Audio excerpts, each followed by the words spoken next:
The Mystery and Romance of Alchemy and Pharmacy. By C.J.S. Thompson. 1897, Chapters 9 and 10. Chapter 9. The Art of Foretelling. The early theory of the art of foretelling by means of the stars, and casting horoscopes, was as follows: the 7 planets then known, including the Sun, with the 12 figures of the zodiac, comprised the astrological system. Each unit or body or nation was supposed to be governed or influenced by a certain star or constellation. And this power extended to all things connected with the person or nation. Thus, Saturn was supposed to influence life, sciences, and buildings; Jupiter, honor, wishes, and wealth; Mars, wars, persons, marriages, and quarrels; the Sun, hope, gain, and happiness; Venus, love and friendship; Mercury, fear, disease, deaths, and commerce; the Moon, robberies, wounds, and dreams. The intrinsic quality was denoted by the planet. The Sun was regarded as favorable, Saturn, cold; Jupiter, temperate; Mars, ardent; Venus, fruitful; Mercury, inconstant; the Moon, melancholy. The days, colors, and metals also came under the same influences. In casting a horoscope, the astronomer had first to observe if the time was propitious, and what planet was dominant in the heavens. Then, by means of calculations and diagrams, he would deduce the consequences from the position and bearing of the stars. The day was divided into 4 equal parts: the ascendant of the Sun, the middle of the sky, the descending of the Sun, and the lower part of the sky. These 4 parts of the day were subdivided into 12 distinct parts, which were called the 12 houses of the Sun. It was of the greatest importance in drawing a horoscope to tell exactly in which house the star appeared. One can easily trace the connection of the influence attributed to the planets with the old Egyptian and Greek mythologies, and it can hardly be wondered at that the same system should have been brought to bear on medicine. A favorite method of divination, especially with the sorcerers, was that of gazing into a beryl or crystal. For the proper performance of this ceremony a pure virgin or equally pure youth should be the gazer. The sorcerer, having repeated the necessary charms and adjurations, with the invocation suitable to the spirits he wished to consult, looked into a large beryl or crystal, wherein he saw the answer represented either by types or by figures, and sometimes it is said he might hear the spirit speak to him. Valency states that in the Highlands of Scotland large crystals of somewhat oval shape were kept by the priests to work charms with, and that water poured on them was given to cattle as a preventive of disease. Dr. Dee was a famous conjurer with the crystal in the time of Queen Elizabeth. Lilly describes these crystals as being the size of an orange, set in silver, surmounted with a cross, and engraved all round with the names of the angels, Raphael, Gabriel, and Uriel. Among other charms practiced was dactylomancy, which was performed by means of a ring suspended by a thread in the center of an earthenware or metal pitcher.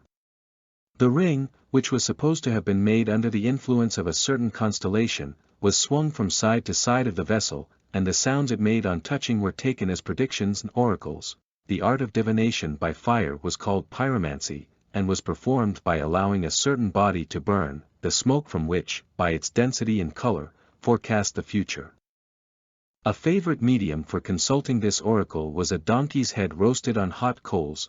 Popular belief in medieval times attributed anything unusual or beyond its understanding to magic, so most of the early alchemists were believed to be magicians. Both Albertus Magnus and Roger Bacon were accused of dealing in the black arts, one having to resign his bishopric of Cologne and retire to a monastery, and the other to the Franciscan cells in Paris, to free themselves from the charges of their accusers. Chapter 10.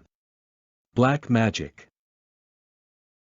Geber, an alchemist of great repute in Arabia, was believed to possess the power of creating gold by magic.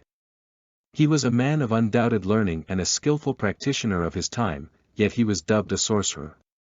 He was said to possess all kinds of extraordinary implements, among others, a book of black magic which gave him full power over demons, and a brass idol which spoke oracles. On the day of his death, in 1003, the Evil One is supposed to have carried him off. James Iaddock, an Englishman, achieved considerable notoriety by claiming that he had succeeded in setting the demon in a magic ring. These men should not be confounded with the host of impostors and charlatans who simply preyed on the credulity of the people, but in those days all were judged alike. Most of the great medieval alchemists dabbled in magic, and all agreed that to obtain the intervention of Satan in human affairs it was necessary to enter into a pact with him. Those who went to this length and became exponents of demonology, or the black art, were initiated with much solemnity. Taking the oath. The oath to the demon had to be pronounced in the center of a circle traced upon the ground, accompanied by the offer of some pledge, such as a garment of the novitiate. The edge of the circle was supposed to establish a mark which the demon could not cross. Heavy perfumes such as vervain, with burning incense and lighted tapers, always formed part of the ceremonial. The smoking brazier, which entered largely into the ritual, was believed to act upon the demons, and was constantly fed with all kinds of mysterious vegetable and animal substances, those that would produce most smoke being preferred. It is said that belladonna and opium were always used as ingredients in the incense, in order to produce a state of semi-stupor and influence the imagination. The perfumes employed by the professors of the art had each a special significance, and were offered to some planet to form a link with the earth. A mixture of saffron, amber, musk, cloves and incense, together with the brain of an eagle and the blood of a cock, was offered to the sun. The white poppy and camphor burnt in the head of a frog, with the eyes of a bull and the blood of a goose, were dedicated to the moon, while to Mars, sulfur was mixed with hellebore and euphorbium, together with the blood of a black cat and the brain of a crow, and then burnt. One can imagine the horrible odor that would be caused by burning such articles as these. And, as the columns of smoke ascended, the half-stupefied and scared spectator fancied he saw the forms of writhing demons in the air. Very curious properties were attributed to certain articles when thrown on live coals. Thus, if thunder and rain were required, the liver of a chameleon was said to produce it, while the gall of a cuttlefish burnt with roses and aloes wood was all that was necessary to induce an earthquake, by burning coriander, parsley, hemlock, liquor of black poppy, giant fennel, red sandalwood and henbane, almost any number of demons could be raised. Sorcerers of this class were called tempest raisers. With the witchcraft practiced largely by women in medieval times, we have not much to do, although belief in its influence was widespread during the Middle Ages. To bewitch an individual was to cause him gradually to die a mysterious death. The process commenced at first with great secrecy, by modeling a figure of the intended victim in wax or clay. This having been done, a swallow was killed, and the heart placed under the right arm of the figure and the liver under the left.